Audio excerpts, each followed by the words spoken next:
ഞങ്ങൾ വെച്ചേക്കുമായിരുന്നു. പിന്നെ ഏലിയ ഒരു പ്രാർത്ഥനയോടെ പ്രാർത്ഥിച്ചപ്പോ തീ എന്ത് ചെയ്തു? ഇങ്ങോ കത്തി എന്ന് പറഞ്ഞു. അവര് ന്യായീകരണങ്ങൾ പറഞ്ഞു. മനസ്സിലായോ? എന്നാൽ ഈ ന്യായീകരണം കൊണ്ടൊന്നും കാര്യം നടക്കത്തില്ല എന്ന് കാണിച്ചു കൊടുക്കാൻ ദൈവമാണ്, യഹോവയായ ദൈവമാണ് ജീവനുള്ള ദൈവമെന്ന് ഇസ്രായേൽ ജനത്തെ അതിനാണല്ലോ സംഭവം അവിടെ നടക്കുന്നത്. ജീവനുള്ള ദൈവം ആരാണ്? ഏലിയാവ് സേവിക്കുന്ന ദൈവമാണോ അതോ ബാലിന്റെ ദൈവമാണോ? അതാണ് അവിടുത്തെ വിഷയം.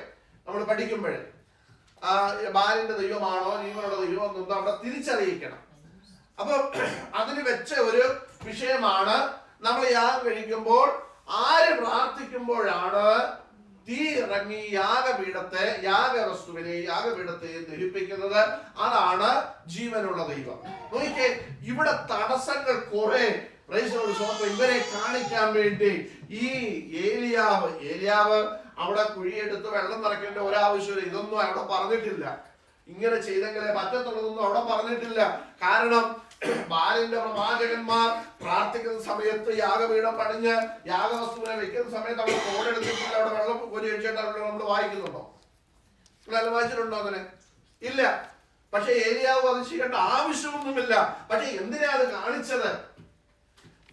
ഈ പ്രാർത്ഥനയ്ക്ക് നീ യാഗപീഠത്തെ ക്രമീകരിച്ച് നിന്നെ തന്നെ ദൈവസന്നിധിയിൽ ഉള്ളതുപോലെ കാണിച്ച് നീ പ്രാർത്ഥിക്കുമ്പോൾ ഈ ഇറങ്ങി വരുന്ന പ്രാർത്ഥനയുടെ മറുപടിക്ക് ഇവിടെ ഈ ഭൂമിയിലെ ഒന്നിനും എന്ത് ചെയ്യാൻ പറ്റത്തില്ല, തടയാൻ പറ്റത്തില്ല എന്ന് ഈ ഇസ്രായേൽ ജനത്തെ കാണിക്കണം.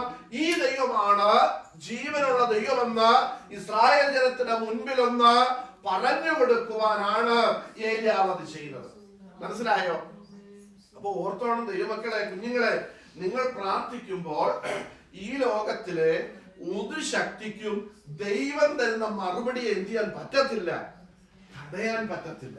മനസ്സിലായോ? നിങ്ങൾ പ്രാർത്ഥിക്കുമ്പോൾ നിങ്ങളുടെ പ്രാർത്ഥനയ്ക്ക് മറുപടി സ്വർഗത്തിലെ ദൈവം അയക്കുമ്പോൾ ഇവിടെ കിടന്നുകൊണ്ട്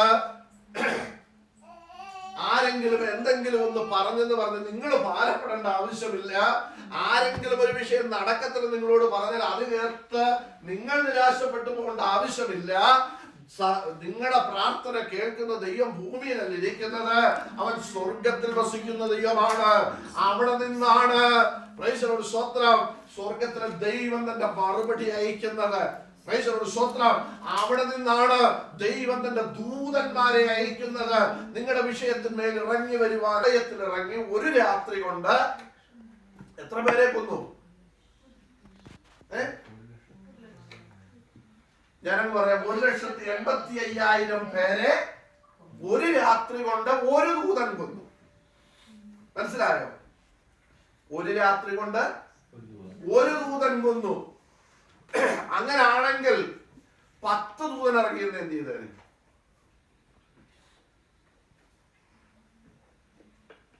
നിങ്ങൾ ചിന്തിച്ചിട്ടുണ്ടോ? ദൈവത്തിന് ദൂതന്മാർക്കൊന്നും പഞ്ഞൊന്നുമില്ല അവിടെ. മനസ്സിലായോ? 1000-10,000 ദൂതന്മാർ ദൈവത്തിനുണ്ട്.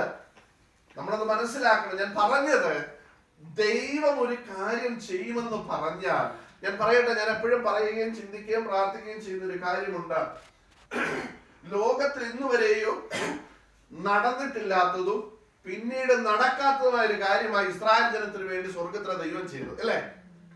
ദൈവം തെരഞ്ഞെടുത്ത് വയ്യാന്നൊക്കെ പറഞ്ഞിട്ടില്ല, ദൈവം തന്റെ അഭിഷേകം പറഞ്ഞ് ആത്മാവിനെ പകർന്ന് ഈ ജനത്തെ നയിച്ചുകൊണ്ട് പോകുവാൻ ദൈവം തെരഞ്ഞെടുത്ത മോശ പോലും അറിയാത്ത ഒരു കാര്യം സ്വർഗത്തിലെ ദൈവം ഇസ്രായേൽ ജനത്തിന് വേണ്ടി ചെയ്തു. സ്തോത്രം. ഈ മോശ ദൈവത്തോട്, പുറപ്പാട് പുസ്തകം ഇവിടെ വായിക്കുന്ന മോശ ദൈവത്തോട് നിലവിളിച്ചത്, ദൈവമേ ഞാൻ എന്തുവാ ചെയ്യേണ്ടത്? ഞങ്ങൾ താണ്ടി ചെങ്കടലിന് മുമ്പിൽ വന്ന് നിൽക്കുന്നു. തിരിഞ്ഞു നോക്കുമ്പോൾ ദേ വരുന്നു, ഫറവോനും സൈന്യവും വരുന്നുണ്ട്. മുമ്പിൽ ചെങ്കടൽ, പുറകിൽ ശത്രു. എന്താ ചെയ്യേണ്ടത്? ഈ ജനം പറയുന്നു തിരിച്ചു പോകാമെന്ന്, ചെല്ലു പറയുന്നവരെ കല്ലെറിയണമെന്ന്. മോശയോട് ദൈവം പറഞ്ഞില്ല, നീ മിണ്ടരുത്, ആരും അറിയണ്ട, ഞാനിപ്പോ ഒരു സർപ്രൈസ് കാണിക്കാൻ പോകുന്നൊന്നും കർത്താവ് പറഞ്ഞില്ല. കർത്താവ് പറഞ്ഞില്ല ഒരു കാണത്തില്ല. ഇത്രയും നീ വിശ്വസിച്ചാൽ മതി. ഈ എന്ത് ചെയ്യും നമ്മള്? ഈ ദൈവം ഇങ്ങനെ ആയിരിക്കും ചെയ്യുന്നത്, അല്ലെങ്കിൽ ഇങ്ങനെ ചെയ്താൽ നടക്കും. നമ്മൾ ദൈവത്തിന് ആലോചന പറഞ്ഞു കൊടുക്കുന്ന പുള്ളികളാണ്, അല്ലേ? ഇവിടെ മോശയ്ക്ക് വേണേ പറഞ്ഞു കൊടുക്കാൻ, കാരണം മോശ ദൈവത്തിന് ആലോചന പറഞ്ഞു കൊടുത്ത വ്യക്തിയാണ്. ഞാനിവിടെ പറഞ്ഞിട്ടുണ്ട് ഏത് സാഹചര്യത്തിലാണെന്ന്. എന്നാൽ മോശയോടൊന്നും ദൈവം ചോദിച്ചില്ല. മോശയോട് ഇത്രേ പറഞ്ഞോളൂ, നീ വിശ്വസിക്കുക, ധൈര്യപ്പെട്ട് നിൽക്കുക, ഇന്ന് കണ്ട മിസ്രൈമിനെ ഇനി നിങ്ങൾ എന്ത് ചെയ്യത്തില്ല, കാണത്തില്ല. മോശ ധൈര്യപ്പെട്ടു. മോശയോട് പറഞ്ഞു, നീ ഇത്രയും ചെയ്താൽ മതി, നിന്റെ കയ്യിലിരിക്കുന്ന വടി എന്ത് ചെയ്താൽ മതി, അങ്ങോട്ട് നീട്ടിയാൽ മതി. മനസ്സിലായോ? ദൈവമക്കളെ, ഈ കയ്യിലിരിക്കുന്ന വടി കൊണ്ട് ദൈവത്തിന് അത്ഭുതം ചെയ്യാൻ കഴിഞ്ഞെങ്കിൽ, ദൈവമക്കളെ, നമ്മുടെ പ്രാർത്ഥന കൊണ്ട് ദൈവത്തിന് എന്തെല്ലാം ചെയ്തെടുക്കാൻ കഴിയും, നമ്മൾ എന്തെല്ലാം കാര്യങ്ങൾ ചെയ്യാൻ ദൈവത്തിന് കഴിയും. സ്വത്രം. മോശ പോലും അത്ഭുതപ്പെട്ടു. മോശയ്ക്ക് ഞാൻ ചിലപ്പോൾ ചിന്തിക്കാറുണ്ട്, ഈ വചനമൊക്കെ വായിക്കുന്നുണ്ട്, ഈ മോശയോട് വേറൊരിക്കൽ ദൈവം പറഞ്ഞു, നിന്റെ കയ്യിൽ നിൽക്കുന്ന വടി താഴോട്ട് ഇടാൻ പറഞ്ഞു, അല്ലേ? എവിടെ വെച്ചാ? ഫറവോന്റെ കൊട്ടാരത്തിൽ വെച്ച്. മോശയ്ക്ക് പോലും അത്ഭുതം തോന്നി, കാരണം എന്റെ കയ്യിൽ നിന്ന് വടി ഇത്രയും ശക്തിയുള്ളത് ആണോ എന്ന്. കാരണം വടി താഴെ ഇട്ടപ്പോൾ അതെന്തായിട്ട് മാറി? പാമ്പായിട്ട് മാറി, സർപ്പമായിട്ട് മാറി. ഫറവോന്റെ മന്ത്രവാദികൾ എന്ത് ചെയ്തു? അങ്ങനെ തന്നെ ചെയ്തു. പക്ഷെ അവിടെ വേറൊരു കാര്യം നടന്നു. എന്താ? ഫറവോന്റെ മന്ത്രവാദികളുടെ വടി താഴെ ഇട്ടപ്പോൾ സർപ്പമായതിനെ മോശയുടെ വടി സർപ്പമായ സർപ്പം എന്ത് ചെയ്തു? വിഴുങ്ങിക്കളഞ്ഞു. എന്ന് പറഞ്ഞാൽ, കുഞ്ഞുങ്ങളെ, നിങ്ങൾ അറിയണം, നിങ്ങൾ പ്രാർത്ഥിക്കുമ്പോൾ ഇവിടെ അത്ഭുതങ്ങളൊക്കെ ചെയ്യുന്നവരൊക്കെ കാണും. പക്ഷേ അവരുടെ അത്ഭുതത്തെക്കാൾ അപ്പുറമായിട്ട് അതിനെ വിഴുങ്ങത്തക്ക നിലയിൽ ദൈവം നിങ്ങൾക്ക് വേണ്ടി അത്ഭുതം എന്ത് ചെയ്യും? ചെയ്യാനിടയായി തീരും. മന്ത്രവാദത്തിന്റെ ശക്തിയെ വിഴുങ്ങുവാൻ ദൈവ പൈതലിന്റെ പ്രാർത്ഥനയ്ക്ക് കഴിയും. വിശ്വസിക്കുന്നുണ്ടോ നിങ്ങൾ? കാരണം നമ്മൾ ഇതൊക്കെ ഇരുന്ന് സ്വോത്രം സ്വോത്രമെന്നും നമ്മൾ വിശ്വസിക്കുന്നൊക്കെ പറയുമ്പോഴും നമുക്ക് പേടി ആരെയാണെന്നറിയാം? നമുക്ക് ആരെയാ പേടി? നമുക്ക് പിശാചിനെയാ പേടി. ദൈവത്തെ നമ്മൾ വായിക്കുന്നത്, നിനക്ക് പേടിക്കുന്നത് തന്നെ നിനക്ക് വന്നു ഭവിക്കുമെന്നാണ്. നമുക്ക് പിശാചിനെ പേടിയാ, ഇല്ലേ? പക്ഷെ ഞാൻ ചോദിക്കട്ടെ, നിങ്ങൾക്ക് ദൈവത്തിൽ വിശ്വാസമുണ്ടോ? ഉണ്ട്. ദൈവത്തെ കണ്ടിട്ടുണ്ടോ? ഉണ്ടോ? ഇല്ല. ഞാൻ ചോദിക്കട്ടെ, ദൈവത്തെ നിങ്ങൾ ആരും എന്ത് ചെയ്തിട്ടില്ല? കണ്ടിട്ടില്ല. ദൈവത്തെ നമ്മൾ ദൈവത്തെ ഒരു നാളും എന്ത് ചെയ്തിട്ടില്ല? ആരും ഒരു നാളും കണ്ടിട്ടില്ല. നമ്മൾ ദൈവത്തെ വായിക്കുന്നു. നമുക്ക് ഈ ദൈവത്തെ കുറിച്ചുള്ള അറിവ് ദൈവവചനത്തിൽ നിന്നുള്ള അറിവാണ്, അല്ലേ? ഈ ദൈവത്തെ നമ്മൾ വിശ്വസിക്കുന്നു, ദൈവത്തെ ഭയപ്പെടുന്നു. അതിനപ്പുറത്തായിട്ട് നമ്മൾ ആരെ ഭയപ്പെടുന്നു? ഞാൻ ചോദിക്കട്ടെ, പിശാചിനെ കണ്ടുള്ളവർ കൈ പൊക്കിക്കുക. ഞാൻ പിശാചിനെ കണ്ടുള്ളവരെന്നാ ചോദിച്ചത്, അതുപോലിരിക്കുന്നവരുടെ കാര്യമല്ല ചോദിച്ചത്. നിങ്ങൾ ആരും കണ്ടിട്ടുണ്ടോ? കണ്ടുണ്ടോ? പിശാചിനെ കണ്ടുണ്ടോ? ചിരിച്ചേ. കണ്ടിട്ടില്ല. നമ്മൾ ആരും കണ്ടിട്ടില്ല. ഈ കാണാത്ത പിശാചിനെ നമുക്കെല്ലാം തന്നെ പേടിയാ. ഇത് നമുക്ക് എവിടുന്ന് കിട്ടിയാന്നറിയാം? ഇതെവിടുന്നാ കിട്ടിയേ? ബൈബിളിൽ നിന്ന് കിട്ടിയാണോ? നമ്മളെ ഏതാണ്ട് എങ്ങാണ്ടെന്നൊക്കെ കണ്ടതും വായിച്ചതും ഒക്കെ ഒരു അറിവ് നമ്മുടെ മൈൻഡിൽ ഇരിക്കുക. ഇത് വെച്ചോണ്ടാണ് നമ്മൾ വിചാരിക്കുന്നത് ഇരുട്ടി കൂടെ പോകുമ്പോൾ പിശാച് വരും, ഇല്ലേ?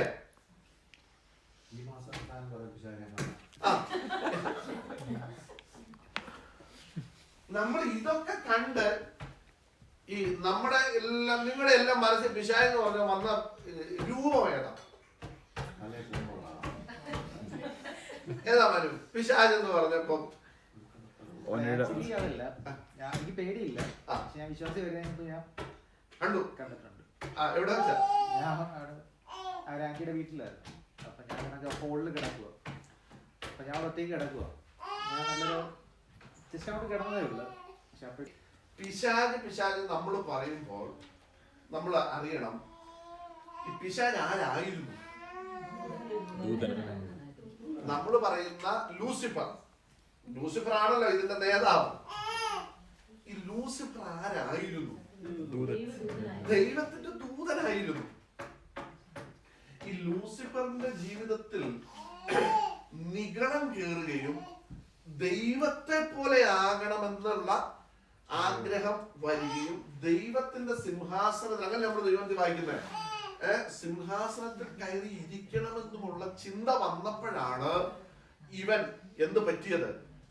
ദൈവം അവനെ ആ സ്ഥാനത്തു നിന്ന് എന്ത് ചെയ്തത്? വെട്ടിമാറ്റിയത്. അന്ന് മുതൽ ഇനി ലൂസിഫറിന്റെ രൂപം തന്നെ നമുക്ക് എടുക്കാം. ലൂസിഫറിന്റെ രൂപം എന്തുവായിരുന്നു? ദൈവത്തിന്റെ ദൂതന്റെ രൂപം 2 കൊമ്പ് ഇങ്ങനെ വെച്ച്, അല്ലെങ്കിൽ ഇപ്പം നമ്മുടെ മനു കണ്ട പോലെ ഒരു സ്ത്രീയുടെ രൂപമായിരുന്നു. അല്ല, ഞാൻ മനു കണ്ടതുകൊണ്ട് ഞാൻ പറഞ്ഞത് സ്ത്രീയുടെ രൂപമായിരുന്നു ദൂതൻ. സാരിയൊക്കെ കൊടുത്ത്, വെള്ള സാരി കൊടുത്ത് ആയിരുന്നോ? അല്ല, ദൈവത്തിന്റെ ദൂതന്റെ രൂപം സാരി കൊടുത്തതും ഒന്നും അല്ലായിരുന്നു.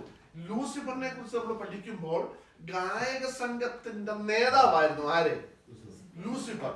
ലൂസിഫറിനെ കുറിച്ച് നമ്മൾ പഠിക്കുമ്പോൾ അവന്റെ ചിറകുകൾ അനങ്ങുമ്പോൾ വലിയ താളമേളങ്ങൾ, എന്തുവാ ഈ നമ്മൾ സപ്തസ്വരങ്ങൾ എന്നൊക്കെ പറയത്തില്ല മലയാളത്തില്, യെസ്, ഇങ്ങനെ താളമേളങ്ങൾ അതിന്റെ നല്ല താളത്തിൽ കേൾക്കുന്ന രീതിയിൽ ചിറകുകൾ അനങ്ങുമ്പോൾ ഉണ്ടാകുന്ന വ്യക്തിയായിരുന്നു ആര്? ലൂസിഫർ. ഈ ലൂസിഫർ ആണ് എന്ത് ചെയ്തത്? ആ സ്ഥാനം പോയത്. അപ്പം ദൈവം ഉടനെ അവന് 2 കൊമ്പ് കൊടുത്ത്, ആൾക്കാരെല്ലാം നിന്നെ കാണുമ്പോൾ എനിക്ക് വേടിക്കട്ടെ പറഞ്ഞൊരു വാലും കൊടുത്ത് ഒരു കുന്തവും കൈ കൊടുത്ത് ഇങ്ങനെ വിട്ടേക്കുമല്ലായിരുന്നു. അങ്ങനത്തെ ദൈവം എന്ത് ചെയ്തില്ല? വിട്ടില്ല. മനസ്സിലായോ?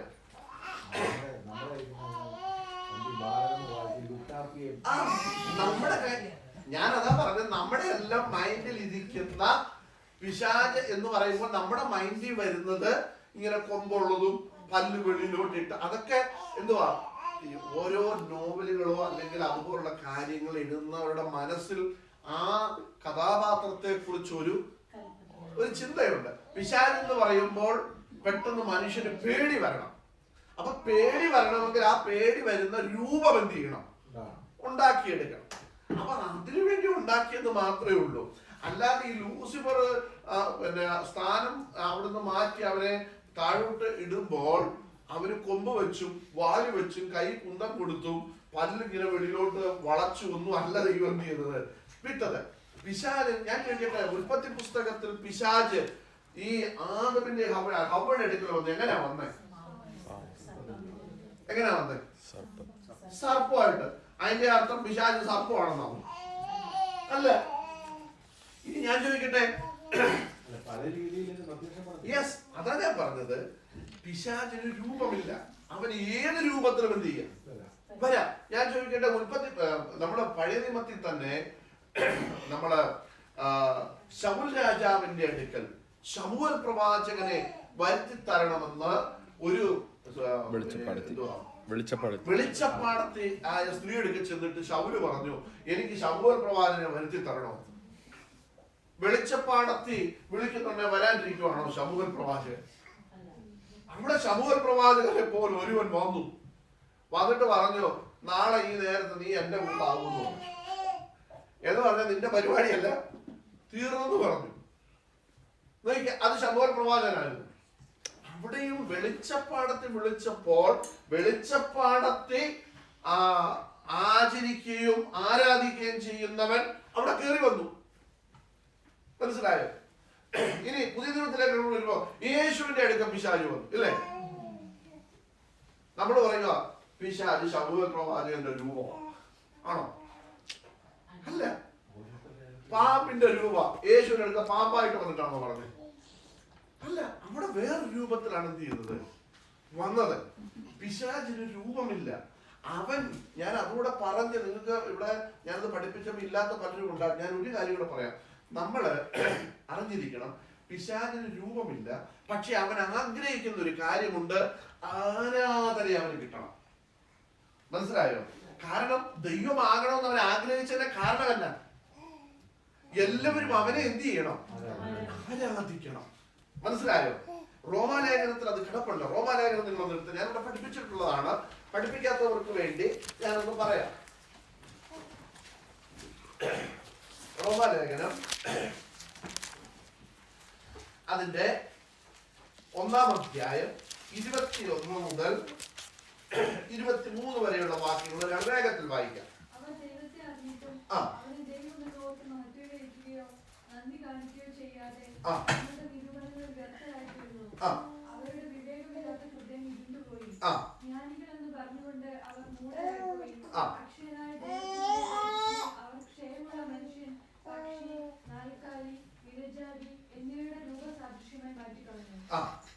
അതുകൊണ്ട് ദൈവം അവരെ തങ്ങളുടെ ഹൃദയങ്ങളിലെ മോഹങ്ങളിൽ സ്വന്തം ശരീരങ്ങളെ തമ്മിൽ തമ്മിൽ അപമാനിക്കേണ്ടതിനെ അശുദ്ധിയിലെത്തിച്ചു.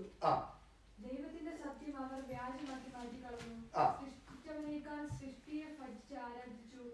അവൻ എന്നേക്കും വാഴ്ത്തപ്പെട്ടവൻ. മതി. ഇനി ഇങ്ങോട്ട് നിങ്ങൾ ശ്രദ്ധിക്കണം. ഇത്രയും വാക്യം നിങ്ങൾ കേട്ടല്ലോ. ഇനി നിങ്ങൾക്ക് കാണണമെന്നുണ്ടെങ്കിൽ ഇവിടെ അത് പ്രൊജക്ട് ചെയ്യും. ഞാൻ പറഞ്ഞു പിശാചിന്റെ ആഗ്രഹം എന്താണ്? പിശാച് എന്തിനാ ദൈവമാകാൻ ആഗ്രഹിച്ചത്? ആരാധിക്കപ്പെടാൻ. ആരാധന ആർക്ക് കിട്ടണം?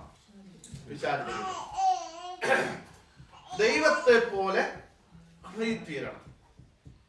ഇവിടെ നമ്മൾ വായിച്ചത് തുടങ്ങിയത് ഇങ്ങനെയാണ്: അവർ ദൈവത്തെ അറിഞ്ഞിട്ടും അവനെ ദൈവമെന്നോർത്ത് എന്ത് ചെയ്തില്ല? മഹത്വീകരിക്കുകയോ നന്ദി കാണിക്കുകയോ ചെയ്യാതെ തങ്ങളുടെ നിരൂപണം എന്ന് പറഞ്ഞാൽ എന്താ? നമ്മുടെ നിരൂപണങ്ങൾ, കണക്കുകൂട്ടലുകൾക്കനുസരിച്ച്, അവരുടെ മനസ്സിൽ വന്ന രീതിക്കനുസരിച്ച് അവർ വ്യർത്ഥരായി തീർന്നു.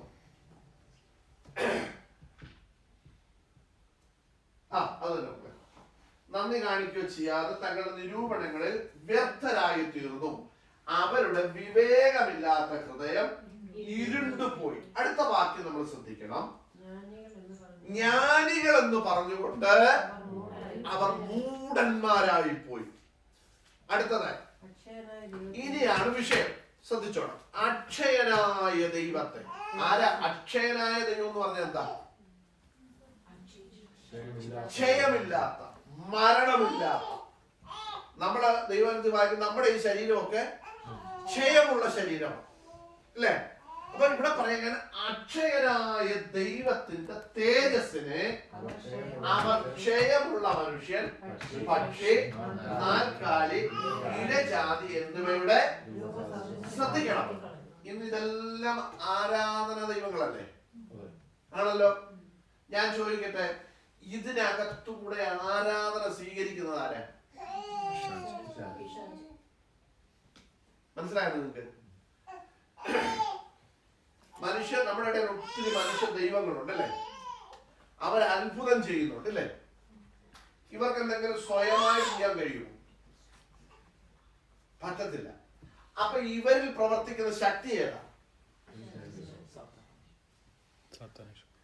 സാത്താന്യ ശക്തി. നമ്മൾ പറയത്തില്ലേ സാത്താൻ സേവക്കാരാ അവരെന്ന് പറയത്തില്ല. നമ്മൾ പറയത്തില്ല അവര് കൈ നോക്കി പറയുന്നവരാന്ന് പറയത്തില്ല. അവര് പറയത്തില്ല വെറ്റിലയിൽ നോക്കി അവർ പറയുന്നു പറയത്തില്ലേ. അവര് മുഖം നോക്കി പറയുന്നത് കേട്ടിട്ടില്ലേ? ആ വ്യക്തിക്ക് എന്തെങ്കിലും പ്രത്യേകതയുണ്ടോ? ഇല്ല. ഇവരത് ചെയ്യുന്ന സമയത്താണ് ഇവർക്ക് ആ പ്രത്യേകത കയറി വരുന്നത്.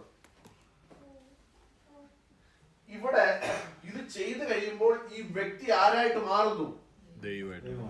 അമാനുഷനായിട്ട് മാറുക. നിങ്ങൾ ശ്രദ്ധിക്കണം, ഇവിടെ മഹത്വം ആർക്ക് കിട്ടി? പിശാചിന് കിട്ടി. ഞാൻ ചോദിക്കട്ടെ, നമ്മള് ഒരു വ്യക്തി അത്ഭുതം ചെയ്തു, നിങ്ങൾ ആ മനുഷ്യനെയാണ് മഹത്വീകരിക്കുന്നതെങ്കിൽ ഇവന്റെ ശക്തി പോകുമ്പോഴും നമ്മൾ ആ മനുഷ്യനെ എന്ത് ചെയ്യണം? നമ്മൾ ആ വ്യക്തിയെ ഭയങ്കര വ്യക്തിയായിട്ട് കാണുന്നത് എന്തുകൊണ്ടാണ്? അവന്റെ ഉള്ളിൽ എന്തോ ഒരു ശക്തി ഉള്ളത് കൊണ്ടാണ്. നമ്മൾ എന്തിനെയാ നമ്മള് വലുതായിട്ട് കാണുന്നത്? അവന്റെ ഉള്ളിലെ ശക്തിയെയാണ്. അത് നമ്മൾ തിരിച്ചറിയണം. അപ്പൊ ആ ശക്തിയാണ് നമ്മൾ മഹത്വീകരിക്കുന്നത്, അല്ലെങ്കിൽ നമ്മൾ ആരാധിക്കുന്നു എന്ന് പറയുന്നത്. അപ്പൊ നോക്കിക്കേ, ഇവിടെ ആരാധന ആർക്ക് കിട്ടി? ആർക്കാ കിട്ടിയേ? ഈ വ്യക്തിക്കാണെന്നൊക്കെ നമ്മൾ പറയുമ്പോഴും വ്യക്തിത്വത്തിനല്ല കൊടുത്തത്, യവന്റെ ഉള്ളിൽ കൂടെ അത്ഭുതം പ്രവർത്തിച്ച ശക്തിക്കാണ് നമ്മൾ ആരാധന കൊടുത്തത്. ആണോ അല്ലയോ? അല്ല എന്ന് ആർക്കെങ്കിലും ഉണ്ടെങ്കിൽ പറയാം നിങ്ങൾക്ക്. ആണല്ലോ. അപ്പൊ ആരാധന ആർക്കാ കിട്ടിയേ? പിശാചിന്. ഇനി പക്ഷികളുണ്ട് ദൈവമായിട്ട്, ഇല്ലേ? നമ്മുടെ നാട്ടിലുണ്ട് നമ്മൾ പല പക്ഷികൾ. ഞാൻ ചോദിക്കട്ടെ, ഈ ഗരുഡൻ എന്തെങ്കിലും പ്രത്യേകതയുണ്ടോ? അല്ലെങ്കിൽ ആ പക്ഷിക്ക് എന്തെങ്കിലും പ്രത്യേകതയുണ്ടോ? ഇല്ല. പക്ഷെ അവൻ ആരാധിക്കുക. അപ്പൊ ഈ ആരാധന ആർക്കാച്ചല്ലേ? പിശാചിന്. അടുത്തത് നാൽക്കാലികൾ. അതിന്റെ പേരിലാണ് ഇപ്പൊ ഏറ്റവും കൂടുതൽ പ്രശ്നം നടക്കുന്നത്. ഞാൻ ചോദിക്കട്ടെ, എന്തെങ്കിലും പ്രത്യേകത ഉണ്ടോ? ഇല്ല. പക്ഷെ അതിനെ ആരാധിക്കുന്നു. ആരാധന ആർക്ക് കിട്ടി? പിശാചിനെ കിട്ടി. അടുത്ത ശ്രദ്ധിച്ച്, ഇഴജാതികൾ നമ്മുടെ നാട്ടിലുണ്ട്. ഇപ്പൊ അതിനെ കൊല്ലാനും പറ്റുകയല്ല നാട്ടില്. അപ്പൊ നോക്കി, നിങ്ങൾ ദൈവമാണെന്ന് പറഞ്ഞ അതിനെ പോകുന്ന വഴി കയറി പിടിക്കാൻ ചെന്നാൽ തോന്നിക്കും. ദൈവം കയറി കടിക്കും, ഇല്ലേ? ഞാൻ ചുമ്മാ കടിക്കും. നിങ്ങൾ പിടിച്ചു പോകും. അപ്പൊ ഇതിനെ ആരാധിക്കുമ്പോൾ ആരാധന ആർക്ക് കിട്ടി? പിശാചിന് കിട്ടി. കണ്ടോ? എന്നിവയുടെ രൂപസാദൃശമാക്കി മാറ്റിക്കളഞ്ഞു. ആരെ? അക്ഷയനായ ദൈവത്തിന്റെ തേജസ്സിനെ. ശ്രദ്ധിക്കണം, നമ്മൾ ദൈവത്തിന് കൊടുക്കേണ്ടുന്ന മഹത്വം വേറെ എന്തിനു കൊടുക്കുന്നുവോ നമ്മൾ ഓർത്തോണം, അത് ദൈവത്തിനല്ല ലഭിക്കുന്നതെങ്കിൽ പിന്നെ ആർക്കാ കിട്ടുന്നത്? അതുകൊണ്ടാണ് ദൈവവചനത്തിൽ നമ്മൾ വായിക്കുന്നത് ദ്രവ്യാഗ്രഹം എന്ന വിഗ്രഹാരാധന. വായിച്ചിട്ടുണ്ടോ? വൃന്ദലേഖനത്തിൽ കിടപ്പുണ്ട്, വൃന്ദലാണ് തോന്നുന്നു. ദ്രവ്യാഗ്രഹം എന്ന വിഗ്രഹാരാധന. നിങ്ങൾ ശ്രദ്ധിക്കണം, നാം ദ്രവ്യത്തെയാണ് ആരാധിക്കുന്നതെങ്കിൽ, ഇനി ആരാധിക്കുക എന്ന് പറഞ്ഞാൽ ഏറ്റവും വലുതായിട്ട് നമ്മൾ എന്തിനെ കാണുന്നു അതിനെയാണ് നമ്മൾ എന്ത് ചെയ്യുന്നത്? ആരാധിക്കുന്നത്. ഞാൻ ചോദിക്കട്ടെ, ഏറ്റവും വലിയവനായ ദൈവമാണ് നമ്മുടെ ദൈവം എന്നുള്ള വിശ്വാസവും ബോധ്യവുമാണല്ലോ നമ്മളെ ഇവിടെ കൊണ്ടിരുത്തിയിരിക്കുന്നത്. ആണോ? ഉറപ്പാണ്. അപ്പൊ ഞാൻ ചോദിക്കുന്ന ചോദ്യം, ഇതിനേക്കാൾ വലുതായിട്ടാണ് നിങ്ങൾ ദ്രവ്യത്തെ കാണുന്നതെങ്കിൽ നിങ്ങളുടെ ആരാധന ആർക്ക് പോയി? ആർക്ക് പോയി? അതാണ് പൗലോസും ബുദ്ധിപൂർവ്വം എഴുതി വെച്ചേക്കുന്നത്. പരിശുദ്ധാത്മാവ് തെറ്റുപറ്റിയിട്ടല്ല, ദ്രവ്യാഗ്രഹം എന്ന വിഗ്രഹാരാധന. കണ്ടോ? അപ്പൊ ഈ വിഗ്രഹത്തെ ആരാധിക്കുമ്പോൾ അക്ഷയനായ ദൈവത്തിന്റെ തേജസ്സിനെ നമ്മൾ ദ്രവ്യാഗ്രഹം എന്ന വിഗ്രഹാരാധനയുടെ രൂപസാദൃശമാക്കി മാറ്റി. മനസ്സിലായോ? സംശയം ചോദിച്ചോട്ടെ.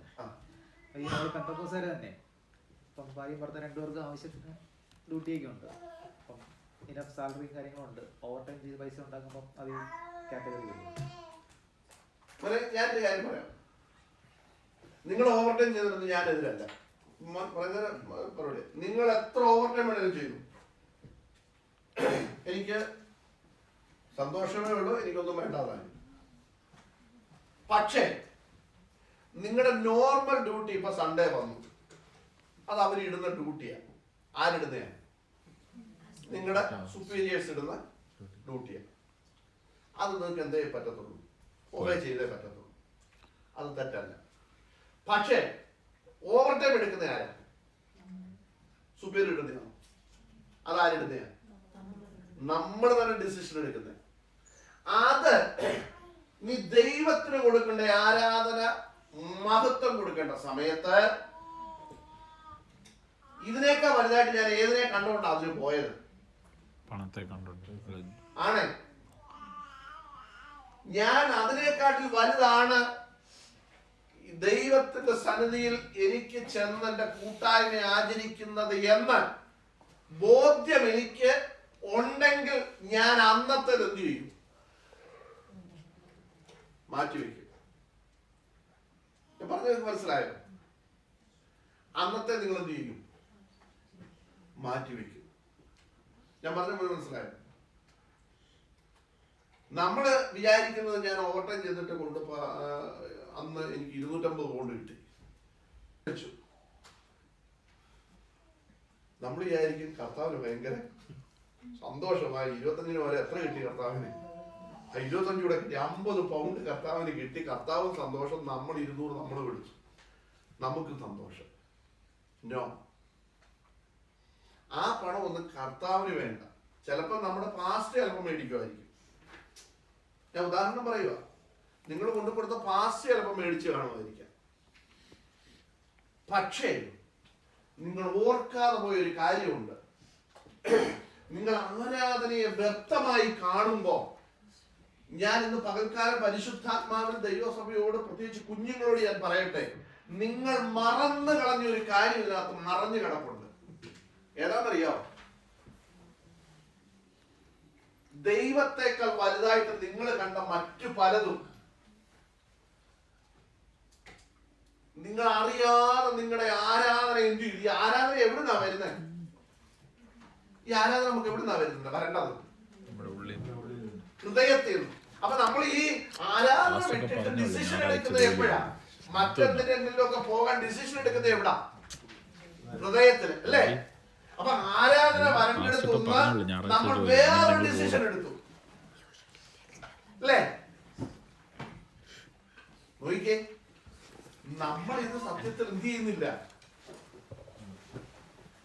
അറിയുന്നില്ല, നമ്മൾ മനസ്സിലാക്കുന്നില്ല. മനസ്സിലായോ?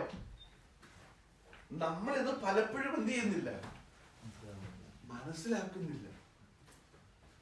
മനസ്സിലാക്കാതെ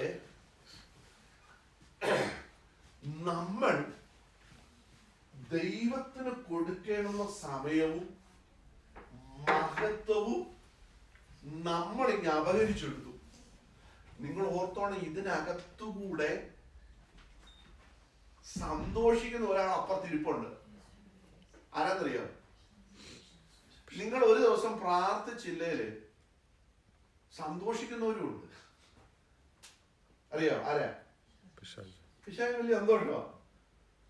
കാരണം പിശാച് പറയുക, ഇന്നിപ്പോ ക്ഷീണമൊക്കെയാ, ഇന്ന് ഡ്യൂട്ടി കഴിഞ്ഞ് ലേറ്റ് ആയിട്ടല്ലേ, സാരമില്ല, കിടന്നു. പിറ്റേന്ന് സംസാരിച്ചിരുന്ന സമയം പോയി. നമ്മൾ പറഞ്ഞു, അപ്പൊ പിശാച് പറഞ്ഞു, കുഴപ്പമില്ല, നാളെ ഉണ്ടല്ലോ സമയം, ഇല്ലെങ്കിൽ വെള്ളിയാഴ്ച ഞാൻ ഉപവസിച്ച് എന്ത് ചെയ്തേക്കാം, ഫുള്ള് ഞാൻ എന്ത് ചെയ്തേക്കാം, അങ്ങ് പ്രാർത്ഥിച്ച് ഇതങ്ങ് കവർ ചെയ്തേക്കാം. വെള്ളിയാഴ്ച ആയപ്പോൾ ദൈവം പെട്ടെന്നൊരു കോള്, ഇവിടെ വരെ വരാമോ? അപ്പം പിശാച് പറയും, സാരമില്ല, അടുത്ത വെള്ളിയാഴ്ച ഉണ്ടല്ലോ, അടുത്ത ഓഫ് ഡേ ഉണ്ടല്ലോ, വിഷമിക്കണ്ട.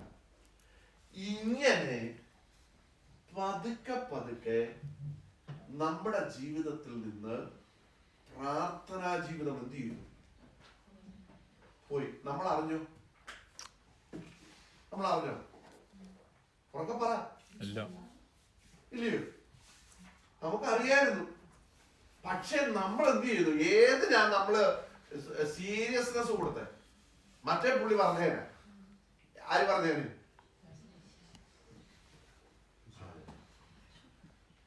ശ്രദ്ധിക്കണം.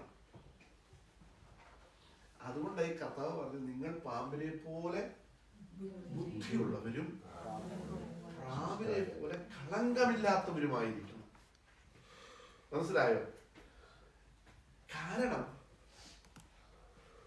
പാമ്പിന്റെ ബുദ്ധി ഭയങ്കരമാണ്. ഇതുപോലെ പാമ്പിന് ചെവി ഇല്ലെങ്കിലും അത് ആളനക്കം കേൾക്കുമ്പോഴേ അതെന്ത് ചെയ്യും? ഓടുന്നത് ഇല്ലേ? സത്യത്തിൽ ഈ പാമ്പ് നമ്മള് പാമ്പെന്ന് പറഞ്ഞ് കേട്ടിട്ട് പേടിച്ചോടിയാണ്. ഒന്നുമില്ല, അതിന് കേൾക്കാം, പക്ഷെ അതിന് ചെവി എന്ത് ചെയ്യുന്നില്ല. ഇല്ല, നിങ്ങളാരെങ്കിലും പാമ്പിന്റെ ചെവി കണ്ടിട്ടുണ്ടോ? ഇല്ല, അതിന്റെ ത്വക്കിലാണെന്നാണ് പറയുന്നത്. ത്വക്കിലോ സംതിങ് സൗണ്ട് വേവ്. അങ്ങനെയാണ് അത് തിരിച്ചറിയുന്നതെന്നാണ് പറയുന്നത്. നമ്മളും അത് ഡിറ്റക്ട് ചെയ്യണം. മനസ്സിലായോ? അതിന്റെ സ്വഭാവം വേണമെന്നല്ല പറഞ്ഞേക്കുന്നത്, പാമ്പിന്റെ സ്വഭാവം കാണിക്കണമെന്നല്ല. അത് നമ്മൾ മനസ്സിലാക്കണം. നമുക്ക് പാമ്പിന്റെ സ്വഭാവം കിട്ടും ചിലപ്പോ. കർത്താവ് പറഞ്ഞെന്തോ, പാമ്പിനെ പോലെ ബുദ്ധിയുള്ളവരായിരിക്കണം. മനസ്സിലായോ? നോക്കിക്കേ, പ്രാവിനെ പോലെ കളങ്കമില്ലാത്തവർ. നമുക്കറിയാം, ഈ രാഷ്ട്രീയ നേതാക്കന്മാര്, രാജ്യത്തിന്റെ തലവന്മാരൊക്കെ കൂടിയിട്ട് അവര് ഈ പ്രാവിനെ പറത്തും, ഇല്ലേ? സമാധാനത്തിന്. എന്തിനാ പറത്തുന്നത്? സമാധാനത്തിന്റെ ചിഹ്നമായിട്ട്, അല്ലേ? അപ്പൊ അതിനെ പോലെ കളങ്കമില്ലാത്തവരായിരിക്കണം എന്ന കർത്താവ് പറഞ്ഞു. ദൈവമക്കളെ, ഇന്ന് ഞാൻ പറയട്ടെ, ഇന്ന് ഞാൻ എന്റെ പ്രസംഗം നിർത്താൻ പോവാ. നിങ്ങൾ അറിഞ്ഞിരിക്കണം, നമ്മൾ ദൈവിക കൂട്ടായ്മയും ദൈവത്തിന് കൊടുക്കേണ്ട സമയവും നിങ്ങൾ കളയുമ്പോൾ സന്തോഷിക്കുന്ന ഒരുവനുണ്ട്.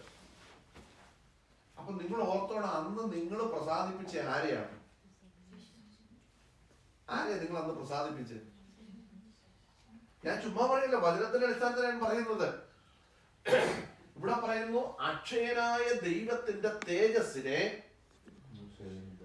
അവർ ക്ഷയമുള്ള മനുഷ്യൻ, പക്ഷി, നാൽക്കാലി, ഇഴജാതി എന്നിവയുടെ രൂപസാദൃശ്യമാക്കി മാറ്റിക്കളഞ്ഞു.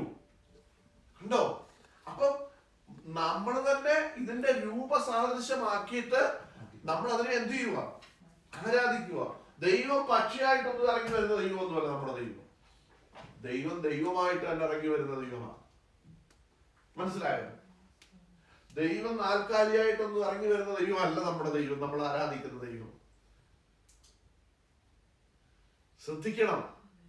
അപ്പം ഇതിന്റെ മനുഷ്യൻ, ഇവിടെ നമ്മൾ വായിക്കുന്നത്, വിവേകമില്ലാത്ത അവന്റെ ഹൃദയം, അങ്ങനെ ഒരു വാക്ക് എഴുതിയിട്ടുണ്ടല്ലോ, ഇരുണ്ടുപോയി. എത്രാം വാക്യം? 21. അവരുടെ ദൈവത്തെ ദൈവമെന്നോർത്ത് മഹത്വീകരിക്കുകയോ നന്ദി കാണിക്കുകയോ ചെയ്യാതെ തങ്ങളുടെ നിരൂപണങ്ങളിൽ വ്യർത്ഥരായി തീർന്നു. അവരുടെ വിവേകമില്ലാത്ത ഹൃദയം ഇരുണ്ടുപോയി. ജ്ഞാനികൾ എന്ന് പറഞ്ഞുകൊണ്ട് അവർ ആരായിട്ട് മാറി? മൂഢരായിട്ട് മാറി. ദൈവത്തെ നമ്മൾ വായിക്കുന്ന മൂഢന്ന് ദൈവം വിളിച്ചിരിക്കുന്ന ഒരു ഗ്രൂപ്പുണ്ട്. ആരെയാ? ദൈവമില്ല എന്ന് മൂഢൻ തന്റെ ഹൃദയത്തിൽ പറയുന്നു. എന്നിട്ട് പറയുന്നു, അവർ വഷളന്മാരായി മ്ലേച്ഛമായ നീതികേട് പ്രവർത്തിക്കുന്നു. വായിച്ചിട്ടില്ലേ? നോക്കിയേ, അവർ വഷളന്മാർ. ആര്? ദൈവം ഇല്ലെന്ന് പറയുന്നത്. അവർ ഈ ദൈവം ഇല്ലാന്ന് പറയുന്നത് എന്തിനാണെന്നറിയോ? ദൈവം ഉണ്ടെന്ന് പറഞ്ഞാൽ ഇവര് കാണിക്കുന്ന എല്ലാം കാണുന്ന ഒരുവനുണ്ടെന്നുള്ള ഒരു ബോധ്യം വരും. അപ്പൊ ദൈവം ഇല്ലെന്ന് പറഞ്ഞു കഴിഞ്ഞാൽ എന്ത് വേണേലും ചെയ്യാം. നമ്മൾ പറയത്തില്ല, കണ്ണടച്ച് പാല് കുടിക്കുക എന്ന് പറയത്തില്ല. പാല് കുടിക്കുകയും വേണം, പക്ഷെ നമ്മൾ കണ്ണടയ്ക്കുമ്പോ ആരും നമ്മളെ കാണുന്നതായിട്ട് നമുക്ക് എന്ത് ചെയ്യത്തില്ല, തോന്നത്തില്ല. മനസ്സിലായോ? അപ്പൊ ശ്രദ്ധിക്കണം നിങ്ങൾ. ഇവിടെ പറഞ്ഞിരിക്കുന്നത് വ്യർത്ഥരായി തീർന്നു, വിവേകമില്ലാത്ത ഹൃദയം ഇരുണ്ടുപോയി. എന്നിട്ട് അവർ പറയുന്നു, അക്ഷയനായ ദൈവത്തിന്റെ തേജസ്സിനെ. കണ്ടോ, നമ്മുടെ ദൈവം തേജസ്സുള്ള ദൈവമാണ്, തേജസ് ചുറ്റിയിരിക്കുന്ന ദൈവമാണ്. ഞാനൊരു ഉദാഹരണം നിങ്ങളോട് പറയാം. ഇന്ന് ഞാനിവിടെ പഠിപ്പിച്ചപ്പോഴ് ഈ പാപം ചെയ്ത് കഴിഞ്ഞപ്പോ ഈ ആദമിനും ഹവ്വയ്ക്കും ഒരു തോന്നൽ വന്നു. എന്തുവാ തോന്നൽ വന്നേ? ഞങ്ങൾ നഗ്നർ, തങ്ങൾ നഗ്നരെന്ന് അവർക്ക് തോന്നി. എപ്പോഴാ? പാപം ചെയ്തു കഴിഞ്ഞപ്പോ. ഞാൻ ചോദിക്കട്ടെ, ഈ പുള്ളികൾ ഇങ്ങനെ തന്നെ അല്ലയോ കർത്താവ് വന്നപ്പോഴും കർത്താവുമായിട്ട് ഫെലോഷിപ്പ് ചെയ്ത് നിന്നത്? ഇത്രയും നാൾ, എത്ര നാൾ തുടങ്ങിയോ അത്രയും ഈ പാപം ചെയ്യുന്നവരെ ഇവർ ഇങ്ങനെ തന്നെ അല്ലയോ നിന്നത്? പക്ഷെ അന്നേരം ഒന്നും ഇവർക്ക് എന്ത് തോന്നിയില്ല, നഗ്നനാണ് തോന്നിയില്ല. പക്ഷെ പാപം ചെയ്തപ്പോൾ, അല്ലെങ്കിൽ തെറ്റ് ചെയ്തപ്പോ പറയുക, തങ്ങൾ നഗ്നരെന്ന് അവർക്ക് തോന്നി. അപ്പൊ ഞാൻ ചോദിക്കട്ടെ ഒരു ചോദ്യം, അപ്പൊ ഇതുവരെ ഇവർക്ക് എന്താ തോന്നാൻ? ദൈവത്തിന്റെ തേജസ്സാൽ. യെസ്, ദൈവ തേജസ്സാൽ അവർ എന്ത് ചെയ്യപ്പെട്ടു? മറയ്ക്കപ്പെട്ടിരിക്കുകയായിരുന്നു. നോക്കിക്കേ, അവരെന്താണെന്നുള്ള അവരെ അല്ല എന്ന് അവർക്ക് കാണാൻ പറ്റിയത്. അവരെ ചുറ്റിയ ദൈവ തേജസ്സായിരുന്നു. നോക്കിക്കേ, ഇത് എവിടുന്ന് വന്നതാ? ദൈവത്തിൽ നിന്ന് അവർക്ക് കിട്ടിയതാ. പക്ഷേ അവർ പാപം ചെയ്തപ്പോൾ തേജസ് അവരെ വിട്ടെത്തി മാറി. മനസ്സിലായോ? ഇവിടെ പറയുന്നു അക്ഷയനായ ദൈവത്തിന്റെ തേജസ്സിനെ ശ്രദ്ധിക്കണം. നിങ്ങൾ ദൈവത്തോടാ പാപം ചെയ്യുന്നത്. നമ്മുടെ ആരാധന മറ്റൊരുവൻ നിങ്ങൾ കൊടുക്കണം. നിങ്ങൾ ഇങ്ങോട്ട് ശ്രദ്ധിച്ചോണം. കൊടുക്കുമ്പോൾ, മറ്റൊരുവൻ സ്വീകരിക്കുമ്പോൾ ദൈവത്തിന്റെ തേജസ്സിനെയാണ് നിങ്ങൾ എന്ത് ചെയ്യുന്നത്? മറന്നു പോകരുത്. നമ്മൾ അറിയാത്ത കുറെ കാര്യങ്ങൾ ഇതിനകത്ത് കിടപ്പുണ്ട്. ഇത് അറിഞ്ഞേച്ച് പാപം ചെയ്താറുണ്ടല്ലോ. നമ്മൾ അറിഞ്ഞിരിക്കണം ദൈവത്തിന്റെ തേജസ്. ഒരു ചോദ്യം, ഈ നമ്മൾ ഈ പറഞ്ഞ ഈ പിശാച് തന്നെ, അല്ലെങ്കിൽ ആദാമിനെ ഹവ്വായെയും കബളിപ്പിക്കാനായിട്ട് വന്ന ഈ പാമ്പിന്റെ രൂപത്തിൽ വന്ന ഈ പിശാച് തന്നെ അല്ലയോ വരുവാൻ, അതായത് ഈ വരാനുള്ള, അതായത് പിശാചിന്റെ ഒരു ഭരണം ഇവിടെ നടക്കുമല്ലോ, സെയിം ആള് തന്നെ, ഈ ലൂസിഫറിന്റെ ആള് തന്നെ അല്ലയോ പിന്നെയും വരാനായിട്ട് പോകുന്നത്? ആ സെയിം കൺസെപ്റ്റ് തന്നെ അല്ലയോ വരുന്നത്? തീർച്ചയായിട്ടും പിശാച് എപ്പോഴും ആഗ്രഹിക്കുന്നത് ആരാധന അവന് ലഭിക്കണമെന്നുള്ളതാണ്. എന്ന് പറഞ്ഞാൽ സകലത്തിന്റെ അധികാരം. ഞാൻ ചോദിക്കട്ടെ, നമ്മൾ ദൈവത്തെ ആരാധിക്കുന്ന എന്തുകൊണ്ടാണ്?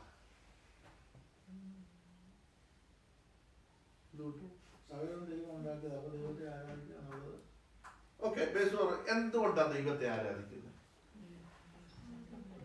ദൈവം ആരാധനയ്ക്ക് യോഗ്യനാണ്. യെസ്, സകലത്തിന്റെ അധികാരി ഉടമസ്ഥനും ആരാ? ദൈവം ആയതുകൊണ്ട് വിശ്വാസം കൊണ്ടല്ലേ നമ്മൾ ഈ ദൈവത്തെ എന്ത് ചെയ്യുന്നത്? ആരാധിക്കുന്നത്. ഞാനിത് പറയാൻ വന്ന വിഷയം അതാണ്. ദൈവത്തെ ദൈവമെന്നോർത്ത് മഹത്വീകരിക്കണം. ഇവിടെ നമ്മൾ വായിക്കുന്നത് അവർ ദൈവത്തെ ദൈവമെന്നോർത്ത് മഹത്വീകരിക്കുകയോ പിന്നെ നന്ദി കാണിക്കുക. ഇതിന്റെ മേലത്തെ വാക്യം എന്നിട്ട് ഉണ്ടോ? അവർ ദൈവത്തെ അറിഞ്ഞിട്ടും അവനെ ദൈവമെന്നോർത്ത് മഹത്വീകരിക്കുകയോ നന്ദി കാണിക്കുകയോ ചെയ്യാതെ തങ്ങളുടെ നിരൂപണങ്ങൾ എന്ന് പറഞ്ഞാൽ തങ്ങൾക്കൊരു നിരൂപണം എന്ന് പറഞ്ഞാൽ തന്നെ ഒരു ചിന്ത, അവർ ഇമാജിനേഷൻ കൊണ്ടുവന്നു ദൈവം ഇതാണ്. ഞാൻ ചോദിക്കട്ടെ, നമ്മൾ ചിന്തിക്കുന്ന ആളാണോ ദൈവം? നമ്മൾ പറയാ ദൈവം തന്നെ ഇത്രയും പൊക്കമുള്ള ആളാണ്, ഇത്രയും വണ്ണമുണ്ട്, കൈ ഇങ്ങനെ ഇരിക്കുക, പറയാൻ പറ്റുമോ നമുക്ക്? പറ്റത്തില്ല. ഇവൻ തന്നെയാ വരാൻ പോകുന്നത്, മറന്നു പോകരുത്. കാരണം എന്തിനാ? അധികാരം മൊത്തം അവന്റെ കയ്യിൽ അവൻ എന്ത് ചെയ്യും? വേണം. കാരണം ഈ ഞാൻ ചോദിക്കട്ടെ, അതൊരു ഉദാഹരണം തെളിവായിട്ട് ഞാൻ ബൈബിളിൽ തരാം. യേശു പ്രാർത്ഥിച്ചു കഴിഞ്ഞ് പിശാച് അവന്റെ അടുക്ക വന്നിട്ട് ഉയർന്ന മലയെ കൊണ്ടുപോയിട്ട് എല്ലാം കാണിച്ചു, അല്ലേ? കാണിച്ചിട്ട് പറയുക, ഇതല്ല എന്റെ, നീ എന്നെ വീട് നമസ്കരിച്ച നിനക്ക് തന്നേക്കാൻ പറഞ്ഞു. സത്യം പറഞ്ഞ കണക്കാണ്. ഇവൻ ഒരു ഉപായം ഇറക്കിയതാ. ഉടനെ ദൈവം പറയുക, ആര് പറഞ്ഞു നിന്നോട്? ഇതല്ല ഞാനാണ് സൃഷ്ടിച്ചത്, ഇതെന്റെ അല്ലയോ എന്നൊക്കെ പറഞ്ഞ് ഇവിടെ ഒരു ആർഗ്യുമെന്റ് ഉണ്ടാക്കാന്നാണ് വിചാരിച്ചത്. പക്ഷെ കർത്താവ് എന്നാ പറഞ്ഞു? കർത്താവ് നിന്റെയാണോ? അത് നിന്റെ വെച്ചു, എനിക്ക് ഒരു പ്രയാസവും ഇല്ല. ഞാൻ ചോദിക്കട്ടെ, ഒരു ഉദാഹരണം ഇവിടെ പറയാം. ഇവിടെ ഈ സ്കൂള് ഞാൻ പറയുക, ഇത് എന്റെ സ്കൂളാട്ടോ, എന്നോടും പറയുക. ഞാനിങ്ങനെ ചുമ്മാ എന്ന് പറഞ്ഞുകൊണ്ടിരിക്കുക. ഇതിന്റെ ഉടമസ്ഥൻ, ഇതൊരു പ്രൈവറ്റ് സ്കൂളാണ്, ഇതിന്റെ ഉടമസ്ഥൻ അറിഞ്ഞിട്ട് പുള്ളി ഉടനെ കൊണ്ട് കേസ് കൊടുക്കും. എന്താ കേസ് കൊടുക്കാത്ത? എന്താ പുള്ളി കേസ് കൊടുക്കാത്ത? പുള്ളിക്കാരെ ആരെന്താ പറഞ്ഞാലും ഇത് പുള്ളിയുടെ ഇതിന്റെ പ്രൂഫ് ആറിയിലായിരിക്കുന്നത്, പുള്ളിയുടെ ഇരിക്കുക. ഇതിന്റെ വരുമാനം ആർക്കാ കിട്ടുന്നത്? പുള്ളിക്കാ കിട്ടുന്നത്. ഉടനെ ഞാൻ പറയുക ഇതെന്റെയാണ്, എനിക്ക് ഇതിനകത്ത് 5 പൈസ പോലും എനിക്ക് എന്ത് ചെയ്യുന്നില്ല, കിട്ടുന്നുമില്ല. ഇവിടെ വന്ന ഒരു മനുഷ്യനും എന്നെ എന്ത് ചെയ്യുന്നില്ല, മൈൻഡും ചെയ്യുന്നില്ല. മൈൻഡ് ചെയ്യുന്നുണ്ടോ? അതേസമയം ഇതിന്റെ ഉടമസ്ഥൻ വന്നാൽ എങ്ങനെ ഇരിക്കും? ഞാൻ കയറി ചെല്ലുന്നല്ലോ അവിടെ ഉടമസ്ഥൻ കയറി വരുന്നത്. കഴിഞ്ഞ ദിവസം ഞാൻ ഡ്യൂട്ടി ചെയ്ത് ഞാനിങ്ങനെ നടന്നു വരുമ്പോഴ് സദേൺ ഹെൽത്ത് ട്രസ്റ്റിന്റെ ടോപ്പ് ഡയറക്ടർ അവിടെ വന്നിരിക്കുന്നു. ഒരു സിമ്പിളായിട്ട് ഒരു ടീഷർട്ടും ഒക്കെ ഇട്ട് ഇങ്ങനെ ഒരു ജീൻസും ഒക്കെ ഇട്ട് പുള്ളി ഇങ്ങനെ പ്രായമുള്ളു, കോൾ എന്ന് അദ്ദേഹത്തിന്റെ പേര്. അദ്ദേഹം വന്നിങ്ങനെ അതിലിങ്ങനെ നടക്കുന്നു. ഞാൻ വന്നുണ്ടായിരുന്നു, ഹലോ കൈ കാണിച്ചു. പുള്ളി സദേൺ ഹെൽത്തിന്റെ അണ്ടറിലുള്ള എല്ലാ ഹോസ്പിറ്റലിന്റെയും എക്സിക്യൂട്ടീവിൽ ഡയറക്ടറാണ്. അദ്ദേഹത്തിന്റെ പോസ്റ്റ് ഭയങ്കര പോസ്റ്റാ അതിനകത്ത്. അപ്പൊ എന്നെ കണ്ടോണ്ട് ഹായ് ഗുഡ് ഈവനിങ് എന്ന് പറഞ്ഞു, ചിരിച്ചു പോയി. ഞാനും ഗുഡ് ഈവനിങ് എന്ന് പറഞ്ഞു, ഞാനും പോയി. ഇത് കഴിഞ്ഞിട്ട് ഈ പുള്ളിക്കാരൻ ഞാൻ പാർക്കിങ്ങിലൊക്കെ വണ്ടി വന്ന് ഞാൻ വണ്ടി ഒന്ന് ക്ലീൻ ചെയ്തുകൊണ്ടിരിക്കുന്ന സമയത്ത് ഈ പുള്ളി വന്നു. പുള്ളി ഒരു പോർഷയുടെ വണ്ടിയായിരുന്നു, അതേ കയറി പോകാൻ നേരത്ത് ഇങ്ങനെ കാണിച്ചു എന്നെ. അദ്ദേഹത്തിന്റെ മര്യാദ കാണിച്ചതേ ഉള്ളൂ. ഉടനെ ഞാൻ പറയാം നമ്മുടെ ബെസ്റ്റ് ഫ്രണ്ടാ, നമ്മുടെ പാർട്ടിയാ, എങ്ങനെ ഇരിക്കും? ഞാനും പുള്ളിയും കൂടെ ഇതെല്ലാം ഈ കാര്യങ്ങളൊക്കെ ചെയ്യുന്നു. ഇതാ പിശാചി കാണിച്ചത്. മനസ്സിലായോ? ഞാൻ പറഞ്ഞ മനസ്സിലായ മക്കളൊക്കെ പിശാചി കാണിച്ചത്. പിശാചി എന്ന് വെച്ച് പറയുക ഇതല്ല എന്റെയാ. ആരോടാ ചെന്നിട്ട് പറഞ്ഞേ? നിങ്ങൾ ചിന്തിക്കണം, ഇതാണ് അവൻ ഫോഷ്ക്ക് പറയുന്നവനും അവന്റെ അപ്പനും എന്ന് പറഞ്ഞാൽ അത് യുവനത്തിൽ നമ്മൾ വായിക്കുന്നത്. മനസ്സിലായോ? അപ്പൊ നോക്കിക്കേ, ഇവൻ ചെന്നിട്ട് പറയാ ഇത് എന്റെയാ, ജസ്റ്റ് ഒന്ന് വീണ് നോക്കിക്കേ. ഈ നമസ്കരിക്കാന്ന് പറഞ്ഞതിന്റെ അർത്ഥം എന്നാ? ആരാധിക്കുക. അപ്പൊ ഇവൻ എന്താ വേണ്ടത്? ആരാധന. അതാ ഇവിടെ അവൻ ചെയ്തത്. പറഞ്ഞു നിങ്ങൾക്ക് മനസ്സിലായല്ലോ? ഞാൻ പറഞ്ഞു നിങ്ങൾക്ക് മനസ്സിലായല്ലോ? അപ്പൊ ഇനി നിങ്ങൾ ഓർത്തോണം, നമ്മള് ഒന്നിൽ നമ്മൾ ചെയ്യുന്നതിന് ദൈവം മഹത്വം എടുക്കും, അല്ലെ ആരെടുക്കും? ആരെങ്കിലും ഒരാള് മഹത്വം എടുക്കും. അപ്പൊ നമ്മൾ ഓർത്തോണം, അവന്റെ തേജസ്സിനെ നമ്മൾ സംശയിച്ച്, ഇവിടെ നമ്മൾ വായിച്ചത് എടുത്തമാക്കിയിട്ട് അവിടെ വായിക്കുന്നത്, അക്ഷയനായ ദൈവത്തിന്റെ തേജസ്സിനെ അവർ ക്ഷയമുള്ള മനുഷ്യൻ, പക്ഷി, നാൽക്കാലി, ഇഴജാതി എന്നിവയുടെ രൂപസാദൃശ്യമാക്കി മാറ്റിക്കളഞ്ഞു. ഉണ്ടോ? നമ്മൾ ഓർത്തോടും, നമുക്ക് ദൈവത്തിന് കൊടുക്കേണ്ട മഹത്വം കൊടുക്കേണ്ട സമയമെടുത്ത് വേറെ എന്തിനെങ്കിലും കൊടുത്താൽ മഹത്വം എവിടോട്ട് പോകും?